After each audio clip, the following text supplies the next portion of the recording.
નવસારીના બિલીમોરાની અંદરથી ગાંધીનગર એસએમસીને એક બાતમી મળી હતી। બાતમી આખી એ પ્રકારે હતી કે બિશ્નોઈ ગેંગ દ્વારા હથિયારની આપ-લે કરવામાં આવતી હોવાની બાતમી જિલ્લાની તમામ પોલીસ એ બિલીમોરા ખાતે આવી પહોંચી છે, કેમ કે બિશ્નોઈ ગેંગ એ ખૂબ મોટી ગેંગ છે। અત્યાર સુધી અનેક ઘટનાઓને અંજામ આપી ચૂકી છે। કુખ્યાત બિશ્નોઈ ગેંગના સાગરીતો ઉપર એસએમસીએ કર્યું ફાયરિંગ। બેલીમોરામાં બિશ્નોઈ ગેંગના સાગરીતો હથિયારો વેચવા આવ્યા હોવાની બાતમી। પોલીસના ચુસ્ત બંદોબસ્ત વચ્ચે અત્યારે તેમની સારવાર ચાલી રહી છે।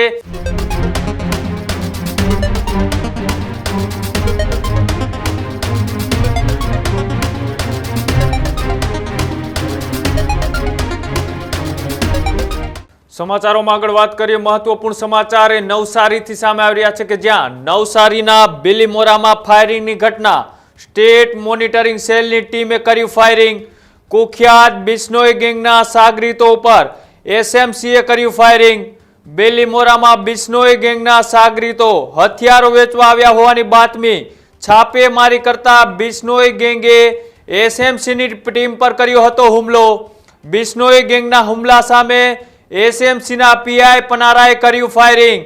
ફાયરિંગમાં બિશ્નોઈ ગેંગના એક સાગરીતને ગોળી વાગી હોવાની વાત સામે આવી રહી છે। બિશ્નોઈ ગેંગના સાગરીતે ગોળી વાગતા અત્યારે સારવાર હેઠળ તેમને લઈ જવામાં આવ્યા છે। નવસારી જિલ્લામાં પોલીસે એલર્ટ આપ્યું। જિલ્લાની તમામ પોલીસ બિલીમોરા સરકારી હોસ્પિટલ ખાતે પહોંચી। સાથે જે રીતના એ છાપેમારી બાતમીના આધારે કરવા ગઈ હતી અને બિશ્નોઈ ગેંગના સાગરીતે એસએમસી ઉપર જે હુમલો કર્યો તેમાં જવાબી કાર્યવાહીમાં એસએમસીના પીઆઈ પનારાએ પણ એ ફાયરિંગ કર્યું અને ફાયરિંગ કરતા જ એ સાગરીતને ગોળી વાગતા તેમને તાત્કાલિક એ સરકારી હોસ્પિટલ ખાતે લઈ જવામાં આવ્યા છે। પોલીસના ચુસ્ત બંદોબસ્ત વચ્ચે અત્યારે તેમની સારવાર ચાલી રહી છે અને ઉચ્ચ અધિકારીઓ પણ અત્યારે ઘટના સ્થળે પહોંચી ગયા છે। વધારે માહિતી માટે ન્યૂઝરૂમથી પ્રદીપ જોડાયેલા છે। પ્રદીપ, એ બિશ્નોઈ ગેંગના હુમલા બાદ જવાબી કાર્યવાહીમાં પીઆઈ પનારાએ ફાયરિંગ કર્યું અને અત્યારે શું વધારે વિગત?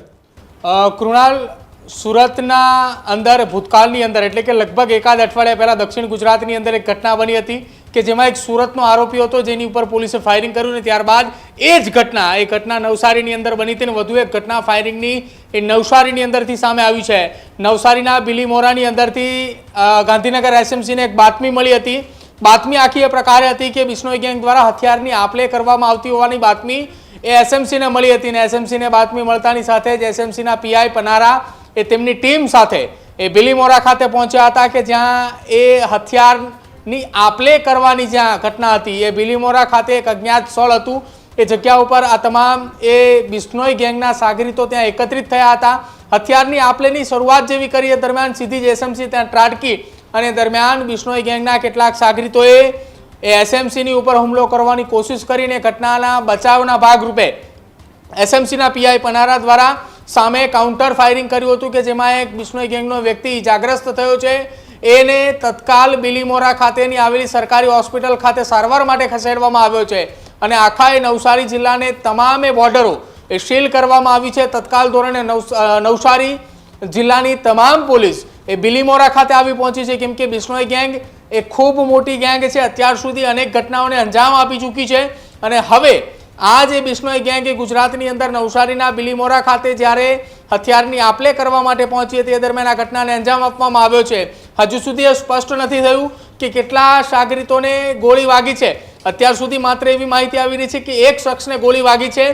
હજુ આ કેસની અંદર કેટલા પોલીસ અધિકારીઓ ઇજાગ્રસ્ત થયા છે અથવા કર્મચારીઓ થયા છે તેને લઈને હજી કોઈ માહિતી નથી સામે આવી રહી।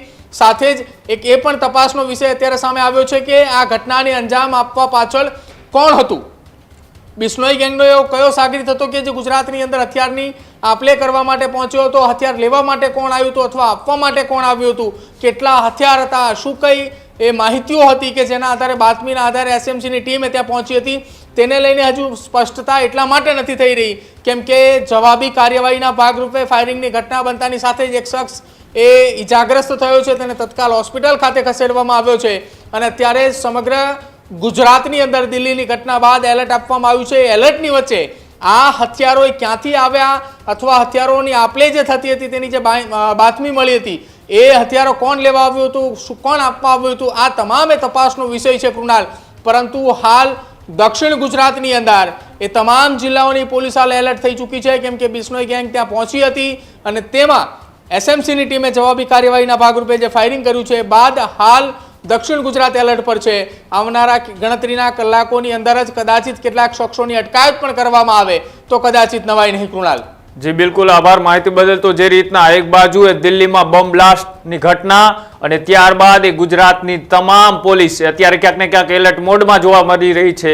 યાત્રાધામો હોય કે પછી ગીચતાવાળા વિસ્તારો હોય કે પછી એક એવા વિસ્તારો કે જ્યાંથી એ વારંવાર એ આતંકી પ્રવૃત્તિઓની ગતિવિધિઓ થતી હોય, હથિયારોની આપલે થતી હોય, આવી તમામ જગ્યા ઉપર અત્યારે પોલીસ સર્ચ ઓપરેશન કરી રહી છે. ત્યારે એસએમસીની ટીમ એ નવસારીના બિલીમોરાની અંદર એક બાતમીના આધારે ત્યાં છાપેમારી કરવા પહોંચતા એ સામે હુમલામાં એક વ્યક્તિને એ ગોળી વાગી છે ને એ વ્યક્તિ એ બિશ્નોઈ ગેંગનો સાગરીત હોવાનું અત્યારે માનવામાં આવી રહ્યું છે. પોલીસ એ અત્યારે સરકારી હોસ્પિટલ છે તેની આસપાસ અત્યારે ગોઠવાઈ ગઈ છે. હવે તેમની સારવાર પૂર્ણ થયા બાદ એ તેમની પૂછપરછ થશે ત્યારે ખબર પડશે કે હથિયારોની આપલે એ કોના કહેવાથી કરવામાં આવતી હતી અને તેમનું કનેક્શન એ કોની સાથે જોડાયેલું છે.